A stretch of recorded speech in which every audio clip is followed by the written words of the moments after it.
জানিয়ে দিব সর্বশেষ আপডেট বাংলা সংবাদ। শুরুতেই থাকছে শিরোনাম। প্রথমেই জানিয়ে দিব ইসরায়েল ধ্বংসের সূচনা হয়েছে। এখন জানিয়ে দিব গাজায় বাড়ছে মানবিক বিপর্যয়, বেকারত্ব প্রায় 80%, বললেন জাতিসংঘ।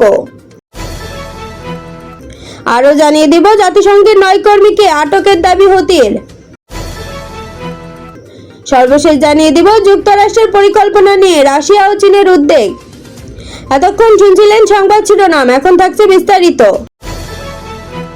ইরানের প্রভাবশালী আলেম আয়াতুল্লাহ কাজেম সিদ্দিকী বলেছেন, ফিলিস্তিনিদের আল আকসা তুফান অভিযানের মধ্য দিয়ে ইহুদিবাদী ইসরায়েলের মৌলিক দুর্বলতা ফাঁস হয়ে গেছে এবং তাদের ধ্বংসের সূচনা হয়েছে। তিনি শুক্রবার তেহরান জুম্মার খুতবায় আল আকসা তুফান অভিযানের বিভিন্ন দিক তুলে ধরার সময় এই কথা বলেন। কাজেম সিদ্দিকী বলেন, এই অভিযানের ফলে কিছু দেশের সঙ্গে দখলদার ইসরায়েলের সম্পর্ক স্বাভাবিক করার পরিকল্পনা ভেস্তে গেছে এবং তা কখনোই আর আগের অবস্থায় ফিরবে না। তিনি আরো বলেন, ফিলিস্তিনিদের আল আকসা তুফান অভিযানে পাশ্চাত্য কথিত লিবারেল ডেমোক্রেসি এবং ইহুদিবাদী ইসরায়েলের অস্তিত্বের ওপর অপূরণীয় আঘাত হানতে সক্ষম হয়েছে। পশ্চিমা বিশ্লেষকরা আরো বলেছেন, ইহুদিবাদ বা জায়েনবাদ গলে যাচ্ছে এবং বিলীন হয়ে যাচ্ছে।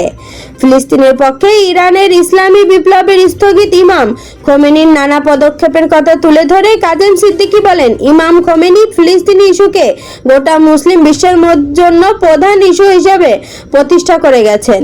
এই সময় তিনি ইসরায়েলের বিরুদ্ধে ইরানের সশস্ত্র বাহিনীর প্রতিশোধমূলক হামলা অর্থাৎ সত্য প্রতিশ্রুতি অভিযানের প্রশংসা করেন। তিনি বলেন, এর মধ্যে দিয়ে ইরানের প্রতিরক্ষামূলক প্রতিরোধ আক্রমণাত্মক প্রতিরোধে পরিণত হয়েছে। ইরানের আসন্ন প্রেসিডেন্ট নির্বাচনের প্রসঙ্গে নানা পরামর্শ দেওয়ার পাশাপাশি কাজেম সিদ্দিকী শহীদ প্রেসিডেন্ট সৈয়দ ইব্রাহিম রাইসির পথ এগিয়ে নিতে সবাইকে আহ্বান জানান। গত 7 অক্টোবর থেকে ইসরায়েলি বাহিনীর নির্বিচার হামলায় অচল অবস্থায় তৈরি হয়েছে গাজায়। এদিকে বাস্তুহারা মানুষ, অন্যদিকে চরম বেকারত্ব। এমন পরিস্থিতিতে মানবিক বিপর্যয়ের মুখে গাজা। চলমান সংঘাতে ওই অঞ্চলে বেকারত্বের হার প্রায় 80% পৌঁছেছে বলে জানিয়েছে জাতিসংঘ। শুক্রবার আন্তর্জাতিক শ্রম সংস্থা প্রকাশিত এক প্রতিবেদনে এমনটি উঠে এসেছে। এই প্রতিবেদনে আইপিএলও জানিয়েছেন পশ্চিম তীরে বেকারত্বের হার প্রায় 32%, আর পুরো ফিলিস্তিনিদের সামগ্রিক বেকারত্বের হার 50.8%। বেকারত্বের সঙ্গে তলানিতে গিয়ে ঠেকেছে জিডিপিও। আইপিএলওর হিসাবে গত অক্টোবর থেকে যুদ্ধ শুরু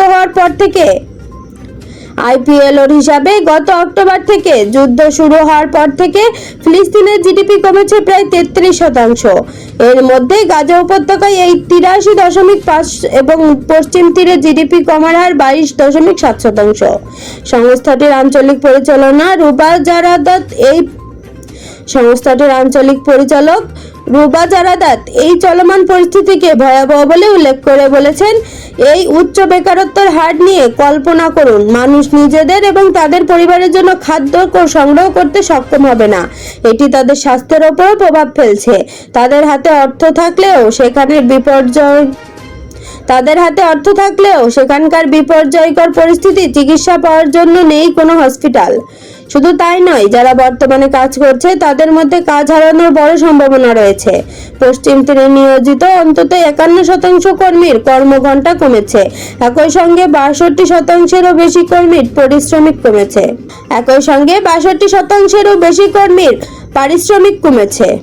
উল্লেখ্য, গত বছর 7 অক্টোবর থেকে এখনো পর্যন্ত গাজা ইসরায়েলের হামলায় কমপক্ষে 36,731 জন নিহত এবং 83,530 জন আহত হওয়ার কথা জানিয়েছে ফিলিস্তিনের স্বাস্থ্য অধিদপ্তর।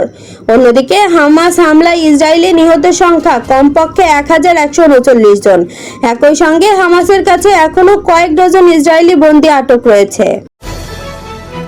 ইয়েমেনের হুতি বিদ্রোহীরা জাতিসংঘের বিভিন্ন সংস্থার অন্তত 9 কর্মীকে আটক করেছে। শুক্রবার হুতিদের পরিচালক কর্তৃপক্ষ এই দাবি করেছে। তবে কেন তাদের আটক করা হয়েছে সেই সম্পর্কে গোষ্ঠীটি কিছু জানায়নি। মার্কিন বার্তা সংস্থা এপিএ খবর জানিয়েছে, প্রায় 1 দশক আগে ইয়েমেনের রাজধানী দখল করে শাসন পরিচালনা করে আসছে হুতি বিদ্রোহীরা। সানা দখলের পর সৌদি আরবের নেতৃত্বাধীন সামরিক জোটের সঙ্গেও দীর্ঘদিন লড়াই করছে তারা। সম্প্রতি গাজায় ইসরায়েল হামাস যুদ্ধে ফিলিস্তিনিদের সমর্থনে লোহিত সাগরে বাণিজ্যিক ও সামরিক জাহাজে হামলা করছে তারা। এর জবাবে যুক্তরাজ্য ইয়েমেনি ভূখণ্ডে হুতিদের অবস্থানে হামলা করছে। এতে বিদ্রোহীরা ক্রমবর্ধমান আর্থিক চাপে পড়ছে। এপির খবরে বলা হয়েছে, ইয়েমেনের হুতিদের নিয়ন্ত্রিত অঞ্চলে সক্রিয় আরও কয়েকটি ত্রাণ সংস্থা কর্মীদেরও আটক করা হয়েছে। আন্তর্জাতিকভাবে মনোযোগ আকর্ষণ করলেও ইয়েমেনের দমন পীড়ন চালাচ্ছে হুতিরা। সম্প্রতি তারা 44 জনকে মৃত্যুদণ্ড দিয়েছে। নাম প্রকাশে অনিচ্ছুক এক আঞ্চলিক কর্মকর্তা এপিকে জাতিসংঘের কর্মীদের আটকের কথা নিশ্চিত করেছে। এই কর্মকর্তা বলেছেন, যাদের আটক করা হয়েছে তাদের মধ্যে জাতিসংঘের মানবাধিকার সংস্থা, উন্নয়ন কর্মসূচি, বিশ্ব খাদ্য কর্মসূচি এবং জাতিসংঘের বিশেষ দূতের কার্যালয়ে কর্মরত এক কর্মী রয়েছেন। আটক এক কর্মীর স্ত্রীকেও বন্দী করা হয়েছে। তাৎক্ষণিকভাবে এই বিষয়ে জাতিসংঘের কোনো মন্তব্য পাওয়া যায়নি। গাজায় যুদ্ধবিরতির জন্য জাতিসংঘের নিরাপত্তা পরিষদে যুক্তরাষ্ট্র উত্থাপিত খসড়া প্রস্তাব নিয়ে উদ্বেগ প্রকাশ করেছে রাশিয়া ও চীন। ইসরায়েল এবং ফিলিস্তিনি সশস্ত্র গোষ্ঠী হামাসের মধ্যে যুদ্ধবিরতির জন্য মার্কিন প্রেসিডেন্ট জো বাইডেন একটি রূপরেখা পরিকল্পনা করেন। সেটি নিয়েই বৃহস্পতিবার উদ্বেগ প্রকাশ করেছে দেশ দুটি। জাতিসংঘের নিরাপত্তা পরিষদে ভেটো দেওয়ার ক্ষমতা রয়েছে রাশিয়া ও চীনের। ব্রিটিশ বার্তা সংস্থা রয়টার্স এই খবর জানিয়েছে। কূটনীতিকরা বলছেন, নিরাপত্তা পরিষদের একমাত্র আরব সদস্য দেশ আলজেরিয়াও খসড়াটির সমর্থন দিতে প্রস্তুত না থাকার ইঙ্গিত দিয়েছেন। নিরাপত্তা পরিষদের প্রস্তাব পাশ করতে হলে কমপক্ষে 9 দেশের ভোট প্রয়োজন। তবে যুক্তরাষ্ট্র, ফ্রান্স, যুক্তরাজ্য, চীন ও রাশিয়া এই 5 দেশের কোনোটি যদি ভেটো দেয় তাহলে তা পাশ হবে না। এক সপ্তাহ আগে গাজা উপত্যকায় 3 ধাপের যুদ্ধবিরতি পরিকল্পনার প্রস্তাব করেছিলেন বাইডেন। এটিকে তিনি ইসরায়েলের উদ্যোগ হিসেবে বর্ণনা করেছিলেন। এই পরিকল্পনাটির জন্য আন্তর্জাতিক সমর্থন চাইছেন যুক্তরাষ্ট্র। সোমবার 15 সদস্যের জাতিসংঘের নিরাপত্তা পরিষদের এক পৃষ্ঠার খসড়া প্রস্তাব পাঠানো হয়। বুধবার এর একটি সংশোধিত সংস্করণও প্রকাশ করা হয়। প্রস্তাবটি 2টি সংস্করণই দেখেছে রয়টার্স। খসড়াটির বর্তমান সংস্করণে যুদ্ধবিরতির প্রস্তাবকে স্বাগত জানানো হয়েছে। এটি ইসরায়েলের কাছে গ্রহণযোগ্য বলে উল্লেখ করা হয়েছে। একই সঙ্গে হামাসকেও খসড়াটি মেনে নেওয়ার আহ্বান জানানো হয়েছে। উভয় পক্ষকে অনতিবিলম্বে এবং নিঃশর্ত পরিকল্পনার শর্তগুলো সম্পূর্ণরূপে বাস্তবায়নের আহ্বান